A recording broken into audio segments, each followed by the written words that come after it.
Already बहुत बार discussion भी कर चुके हैं कि हमारे कितने क्वेश्चंस आते हैं, उसके कितने पार्ट में डिवाइड होता है।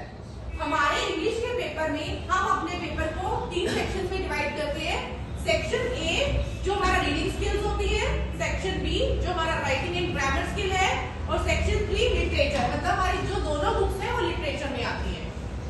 सेक्शन ए को हम 20 मार्क्स में डिवाइड करते हैं, जिसमें हमारे 2 कॉम्प्रिहेंशन पैसेज आएंगे। 2 कॉम्प्रिहेंशन पैसेज में 20 क्वेश्चन होंगे, मतलब एक पैसेज में भी हो सकता है 20 नहीं भी हो, कई बार एक क्वेश्चन को 2 मार्क्स ईच कर देते हैं तो 7 और 8 हो जाता है। कभी कभी ये होता है कि 1 मार्क ईच करते हैं, तो ये डिपेंड्स ऑन जो पेपर हमारा बना रहा है। जो हमारा फर्स्ट पैसेज होगा वो 10 मार्क्स का होगा और सेकंड पैसेज भी हमारा 10 मार्क्स का होगा। मे बी अगर 10 क्वेश्चन होंगे तो 10 क्वेश्चन 1 मार्क ईच डिवाइड होगा, और अगर 8 क्वेश्चन होते हैं तो आपने जैसे अभी आपके प्री बोर्ड्स हुए, आपके स्कूल के एग्जाम्स हुए, आपने देखा कि किसी क्वेश्चन को 2 मार्क्स ईच भी किया हुआ था, है ना। तो हमारा टोटल जो होगा वो 20 मार्क्स का होगा। इसके लिए आपको पेपर की जो कॉम्प्रिहेंशन की रीडिंग है बहुत अच्छे से करनी है। अगर आप उसकी रीडिंग 2 to 3 टाइम्स करते हो, जब आपको रीडिंग टाइम भी मिलता है तो आप उसमें भी करो उसको। अगर आप 2 से 3 टाइम्स करते हो तो it means easily score your marks, आपके मार्क्स बहुत इजीली स्कोर कर सकते हो आप लोग, ठीक है। उसको करने के बाद आप सेक्शन बी पे आएंगे। सेक्शन बी में आपका राइटिंग एंड ग्रामर होती है। राइटिंग मींस जो हमने एनालिटिकल पैराग्राफ की है, जो हमने लेटर राइटिंग की है। लेटर राइटिंग में ऑर्डर भी आ सकता है, लेटर टू एडिटर भी आ सकता है, आपको वो करना है।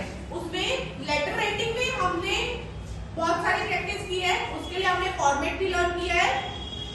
हमारा लेटर राइटिंग जो होता है वो क्वेश्चन 3 में आता है।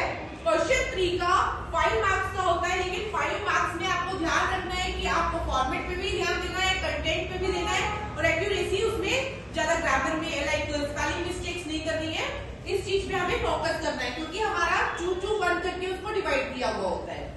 Then analytical paragraph, analytical paragraph is very easy at scoring। आपको उसके लिए क्या करना है, एनालिटिकल पैराग्राफ के लिए आपको टॉपिक को बहुत अच्छे से पढ़ना है, उसको एनालाइज करना है। एनालाइज करने के बाद आप उसको करेंगे, ये भी हमारा 5 मार्क्स का होता है, जो क्वेश्चन 4 होगा, ठीक है। नाउ क्वेश्चन 4 के बाद क्वेश्चन 5, जैसे कि हमने बोला था हमारा सेक्शन बी में राइटिंग एंड ग्रामर होता है, तो हमारा ग्रामर आएगा 10 मार्क्स में। उसमें आपकी सारी ग्रामर आ जाती है, उसमें आपके डायरेक्ट इनडायरेक्ट डिटेल्स भी आ जाएंगे, डायरेक्ट इनडायरेक्ट भी आ जाएगा, मोडाल्स भी आ जाएंगे। जितनी भी हमने ग्रामर अपनी 10th में की है वो सारे टॉपिक्स कवर किए होते हैं हमारी 10 मार्क्स की ग्रामर में, ठीक है। उसमें आपको हो सकता है किसी में ऑब्जेक्टिव टाइप क्वेश्चन दे दिया जाए, किसी में हो सकता है कि सेंटेंस को डायरेक्ट दिया हो, आपको इनडायरेक्ट करना हो, तो आपको 10 मार्क्स कवर करने हैं, बहुत सोच समझ के करने हैं, ठीक है। नाउ सेक्शन सी, हमारी दोनों बुक्स फर्स्ट फ्लाइट और फुटप्रिंट विदाउट की, उसको हमारे सेक्शन सी में दिया गया है, जिसको 40 मार्क्स में हमारे 40 मार्क्स का दिया गया है। उसको भी आगे उन्होंने डिवाइड किया है। उसमें से हमारा फर्स्ट जो होगा, जो हमने लिखा है यहाँ पे 5 मार्क्स, ये हमारा कॉम्प्रिहेंशन पैसेज होगा, जो आपकी दोनों बुक में से किसी भी बुक में से आएगा, और उसमें आपको 5 मार्क्स का होगा। उसमें आपको क्वेश्चन दिए गए होंगे, वो भी सेम वही है, हो सकता है कि 3 मार्क्स का एमसीक्यू आ जाए और 2 मार्क्स का कुछ आपको ब्रीफली डिस्क्राइब करने के लिए आ जाए। देन हमारी स्टैंजा है, जो हमारी पोएम्स है, उस पोएम में से एक हमारा स्टैंजा आएगा, जिसमें 5 मार्क्स का होगा। उस 5 मार्क्स को भी आपको 5 क्वेश्चंस और मे बी 3 और 4 या 5 क्वेश्चंस किसी में भी दिया हुआ हो सकता है, तो उसको भी आपको बहुत अच्छे से पढ़ना है और उसको अपना अच्छे से लिखना है। इस बात का ध्यान रखना है हमें कि अगर हमारा कुछ एमसीक्यू आता है तो आप सिर्फ ऑप्शन ना लिखें, ऑप्शन के साथ आप उसको अगर छोटा सा कोई आंसर है 1 वर्ड 2 वर्ड 3 वर्ड तो वो भी लिखे। It will easy for the checker, वो चेकर के लिए इजी होता है और आपका इंप्रेशन भी बहुत अच्छा बढ़ता है। उसके साथ साथ जब आप कॉम्प्रिहेंशन करेंगे, राइटिंग स्किल्स करेंगे, तो you should use black pen with the blue pen. Black pen से चीजों को हाईलाइट करो, हाईलाइट करने में आपको टाइम नहीं लगेगा, लेकिन चेक करने वाले को बहुत अच्छा इंप्रेशन होगा आपके लिए और वो आपको अच्छे से नंबर देने के लिए भी ट्राई करेगा। देन हमने बताया सेक्शन सी में हमारा 10 मार्क्स यहाँ कवर कर दिया, 5 marks sorry passage for comprehension and 5 marks for stanza from the poem.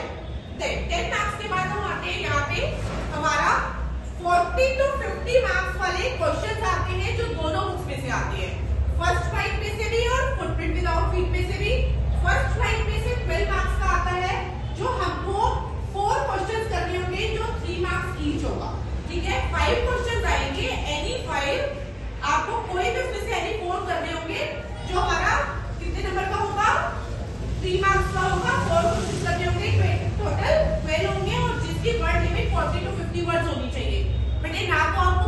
कम करना है, लाइक ना तो हमें 20 to 30 वर्ड्स में लिखना है और कोशिश करना है ना ही हम 60 to 70 में जाए, क्योंकि हम 60 to 70 में जितना जाएंगे हमारी उतनी ग्रामेटिकल मिस्टेक होने के चांसेस होते हैं, ठीक है। और इसमें भी ध्यान रखना, जैसे ये 4 मार्क्स का है तो उसको भी डिवाइड किया हुआ होता है, आपकी कंटेंट में, आपकी एक्यूरेसी में आपकी स्पेलिंग को देखा जाता है कि 2 से 3 स्पेलिंग गलत हो तो 1 मार्क आपका नेगेटिव मार्किंग पे गलत, नेगेटिव मार्किंग मींस आपका वो माइनस कर दिया जाता है, आपका कट जाता है। तो आपको ये भी ध्यान रखना है कि आपकी स्पेलिंग ठीक हो। कंटेंट मींस आपको पता होना चाहिए कि क्वेश्चन क्या है।